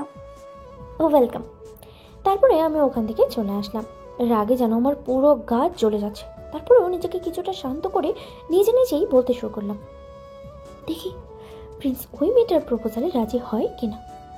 আর এইদিকে আমি আমার কাজ নিয়ে এতটাই ব্যস্ত যে ইরার সাথে ভালো করে কথা বলারও সময় পাচ্ছি না। আর এদিকে হুট করে একটা মেয়ে এসে আমাকে বলতে শুরু করলো, আসসালামু আলাইকুম, কেমন আছেন? আপনার সাথে কি একটু কথা বলা যাবে? সরি, আমাকে বলছেন? আমি আসলে আপনাকে ঠিক চিনতে পারলাম না। আর ওয়ালাইকুম আসসালাম, আমি আলহামদুলিল্লাহ ভালো আছি। তা আপনি আমার সাথে কি এমন কথা বলতে চান শুনি? আসলে কথাটা এখানে বলা যাবে না। আপনার যদি একটু সময় হতো, একটু সাইডে চলেন। আচ্ছা ঠিক আছে, চলেন। তারপর আমি ওই মেয়েটার পেছন পেছন যেতে লাগলাম। আর একটু আড়ালে আসতেই আমি মেয়েটাকে বললাম, জি এখন বলেন আপনি কি বলতে চান। আর হ্যাঁ, আরেকটা কথা, আমি যখন মেয়েটার পেছন পেছন আসতেছিলাম তখন কিন্তু এরাও আমার পেছন পেছন আসতেছিল যে আমি আসলে মেয়েটার কথায় রাজি হই কিনা। তখন মেয়েটা বলতে শুরু করলো, আসলে আমি আপনাকে যে কথাটা বলার জন্য এখানে নিয়ে এসেছি সেটা হলো, আমার আপনাকে ভালো লাগে। I love you. মেয়েটার কথা শুনে আমার পায়ের নিচে থেকে মাটি সরে যেতে লাগলো, কেননা আমি কখনো আশা করিনি এই মেয়েটা আমাকে প্রপোজ করে বসবে। তখন আমি মেয়েটাকে বলতে শুরু করলাম, আর ইউ ম্যাড? আপনি কি পাগল হয়ে গেছেন? আপনি আমার ব্যাপারে কি জানেন যে আপনি আমাকে সরাসরি প্রপোজ করে দিচ্ছেন? আমার আপনার বিষয়ে এত কিছু জানা লাগবে না, আমার শুধু আপনাকে পেলেই চলবে। আপনি শুধু এটা বলেন যে আপনি আমার প্রপোজে রাজি কিনা। আর ধুর, কি সব আজে বাজে কথা বলছেন আপনি? আর আপনি কি এটা জানেন যে আমি বিবাহিত? হোয়াট? আপনি বিবাহিত মানে? আপনার কথাটা আমি ঠিক বুঝতে পারলাম না। আর আপনার কাজিন তো আমাকে এই বিষয়ে কিচ্ছু বললো না। হ্যাঁ, আমি বিবাহিত। আর আমার কাজিন মানে? আমি আপনার কথা ঠিক বুঝতে পারলাম না, আপনি কার কথা বলতেছেন? তখন মেয়েটা এদিক ওদিক তাকিয়ে দেখতে পারলো যে আমার পেছনে ইরা দাঁড়িয়ে আছে। আর তখন মেয়েটা ইরার দিকে হাত দিয়ে ইশারা করে বলতে শুরু করলো, ওই যে আপনার পেছনে যে আপুটা দাঁড়িয়ে আছে, উনি তো আপনার কাজিন, তাই না? উনি তো আমাকে আপনার ব্যাপারে এসব কিছু বলেনি। আরে তুমি ইরার কথা বলছো? আর ইরাই তো আমার বউ। আর ইরা, তুমি ওকে মিথ্যা বলেছো কেন যে তুমি আমার কাজিন? তখন ওই মেয়েটা বলতে শুরু করলো, ইরাপু, আপনি কি সত্যি ওনার ওয়াইফ? হ্যাঁ, আমি ওর ওয়াইফ। তাহলে আপনি আমাকে মিথ্যা বললেন কেন? আপনি যদি সত্যি সত্যি বলে দিতেন যে আপনি ওর ওয়াইফ, তাহলে তো আমি ওকে প্রপোজ করতাম না। আপনি কাজটা ঠিক করেনি। আর ভাইয়া, আপনাকে সরি, আমি আসলে না জেনে আপনাকে প্রপোজ করেছিলাম, আমাকে মাফ করে দেবেন। এটা বলে আমি ওখান থেকে চলে আসলাম। ইরা, তুমি মেয়েটাকে মিথ্যা বলেছো কেন যে তুমি আমার কাজিন? আরে আমি তো ওই মেয়েটার সাথে মজা করছিলাম, আর আমি কি জানতাম নাকি যে ওই মেয়েটা তোমাকে প্রপোজ করে বসবে। দেখো ইরা, তুমি এখনো বাচ্চা না যে তুমি বুঝতে পারবে না যে ওই মেয়েটা আমাকে প্রপোজ করবে কিনা। বুঝতে পেরেছো? আমি এটা ভালোভাবে বুঝতে পারছি যে তুমি ইচ্ছে করে ওই মেয়েটাকে মিথ্যে বলেছো যাতে ওই মেয়েটা আমাকে প্রপোজ করে। কেন করলে এমন? তুমি আমাকে স্বামী হিসেবে মানো না, এটা বললেই তো হয়। তুমি যদি আমার কাছে ডিভোর্স চাও, আমি তো তাও দিয়ে দিব। তাহলে তুমি কেন অন্যজনের কাছে আমার নামে মিথ্যা বলছো? আরে তুমি এভাবে রেগে যাচ্ছ কেন? আমার কথাটা তো শোনো। কি বলতে চাও তুমি? আর কি বলার বাকি রেখেছো? হ্যাঁ, আমি খুব ভালো করে বুঝতে পেরেছি যে তুমি আমাকে সহ্য করতে পারছো না, আর তাই তো তুমি এমন করছো। ব্যাস, অনেক হয়েছে। আগে আমার পুরো কথাটা শুনবে, তারপরে কথা বলবে। আর এর আগে যদি আর একটা কথা বলেছো, তাহলে এক থাপ্পড় দিয়ে তোমার সবগুলো দাঁত ফেলে দেবো আমি। আমি ইরার এমন রাগী লোক দেখে ভয় পেয়ে গেলাম। তখন ইরা বলতে শুরু করলো, আসলে আমি দেখতে চাইছিলাম যে তুমি সত্যি আমাকে ভালোবাসো কিনা, আর আমি এই জন্যই তোমার পরীক্ষা নিচ্ছিলাম। আর তাই তো আমি ওই মেয়েটাকে সত্যি কথা বলিনি। আমি সত্যি দেখতে চেয়েছিলাম তুমি আসলে আমাকে ভালোবাসো কিনা, আর তাই তো আমি তোমাকে পরীক্ষা নেওয়ার জন্যই এই কাজটা করেছি। আর সত্যি কথা বলতে, আমি তোমাকে অনেক আগে থেকেই ভালোবাসি, কিন্তু তুমি তো জানোই আমি আমার অতীতকে বলতে না পারার কারণে আমি তোমাকে বলতে পারিনি যে আমি আমি তোমাকে ভালোবাসি। আর তাই তো আমি এমনটা করেছি। প্লিজ আমাকে মাফ করে দাও, আমার ভুল হয়ে গেছে। ও মা, তাই? তাহলে তোমার মনে এ ছিল? যত যাই হোক, তোমার অতীতে কি হয়েছে না হয়েছে সেটা কিন্তু আমি ভুলে গেছি। তারপরে তুমি কেন বারবার সেই অতীতটাকে ধরে রাখো? আর আমি তোমাকে ভালোবাসি তোমার অতীত দেখে না। বুঝতে পেরেছো? বুঝতে পেরেছি। এখন বলো, তুমি আমাকে মাফ করে দিয়েছো? হ্যাঁ সোনা, আমি তোমাকে মাফ করে দিয়েছি। আর চলো, ওইদিকে তো সাথের বিয়ে হচ্ছে, চলো ওইদিকে যাই। আর তোমাকে বাসায় গিয়ে এর শাস্তি পেতে হবে, কথাটা মনে রেখো। আমি তো তোমার কাছে মাফ চেয়েছি, তারপরে তুমি আমাকে শাস্তি দেবে? আর কি শাস্তি দেবে বলো? আমি তোমার সব শাস্তি মেতে পেতে নেবো। শাস্তি তো তোমাকে অবশ্যই পেতে হবে, আর কি শাস্তি দেবো সেটা না হয় পরে জানতে পারবে। তারপর ইরাকে নিয়ে সাথের বিয়েটা উপভোগ করলাম, আর দেখতে দেখতে সাথের বিয়ে শেষ হয়ে গেল। তারপর আমি আর ইরা আমাদের বাসায় চলে আসলাম। বাসায় আস্তে আস্তে বিকেল হয়ে গেল। আপনারা হয়তো বুঝতে পারতেছেন না যে মাত্রই তো বিয়ে হলো, তো বাসায় আসতে বিকেল হলো কেন, তাই না? আসলে আমরা বিয়ের পর দিন এসেছি। আশা করি এখন সবই বুঝতে পেরেছেন। তখন আমি আর ইরা আমার রুমে এসে ঘুমিয়ে পড়লাম, আর ঘুম থেকে উঠে দেখি ইরা আমার বুকের উপর শুয়ে আছে। এটা দেখে আমার অনেক ভালো লাগলো। তারপর আমি ইরাকে আমার বুকের উপর থেকে উঠিয়ে ফ্রেশ হয়ে নিচে আসলাম। তারপর কিছু খাওয়া দাওয়া করে চলে আসলাম মার্কেটে।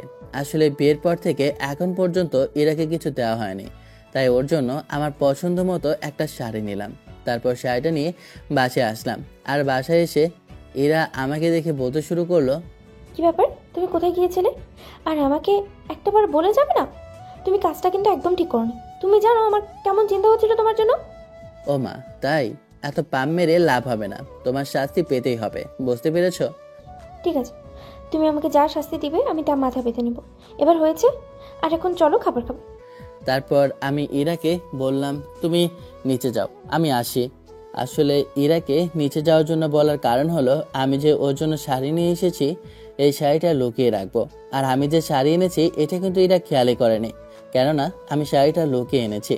তারপর ও নিচে যাওয়ার পরে আমি শাড়িটা লুকিয়ে ফেললাম। তারপর নিচে গিয়ে খাওয়া দাওয়া করে ওপরে চলে আসলাম।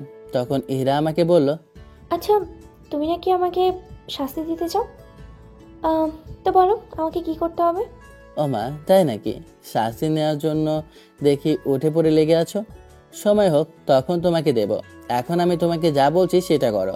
তখন আমি শাড়িটা বের করে ইরাকে বললাম, এটা পরে আসো। আর ইরা শাড়িটা দেখে অনেক খুশি হলো, খুশি হয়ে আমাকে জড়িয়ে ধরলো।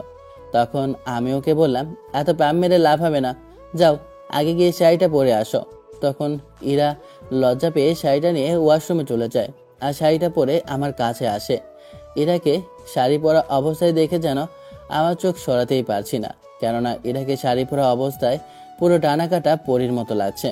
আমার এভাবে তাকিয়ে থাকা দেখে ইরা কিছুটা লজ্জা পেল।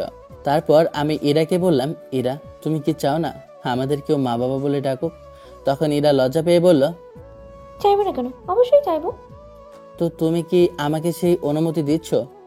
আমি তো তোমাকে সেই কবেই অনুমতি দিয়ে দিয়েছি, কিন্তু তুমি তো বোকা, বুঝতেই পারো না। আরে বুদ্ধু, তুমি জানো না মেয়েদের বুক ফোটে কিন্তু মুখ ফোটে না? ওমা তাই নাকি? আমার সিনিয়র বউ তাহলে আমাকে অনেক আগে অনুমতি দিয়ে দিয়েছিল, আমিও না। থু, গাধা একটা। তাহলে চলো, আর দেরি করতে চাই না, আমাদের বাচ্চা আনার মিশনে চলে যাই। তারপর আর কি, বাকিটা ইতিহাস। তারপর আমি আর ইরা ঘুমিয়ে গেলাম। সকালে ঘুম থেকে উঠে দেখলাম ইরা আমাকে জড়িয়ে ধরে ঘুমিয়ে আছে।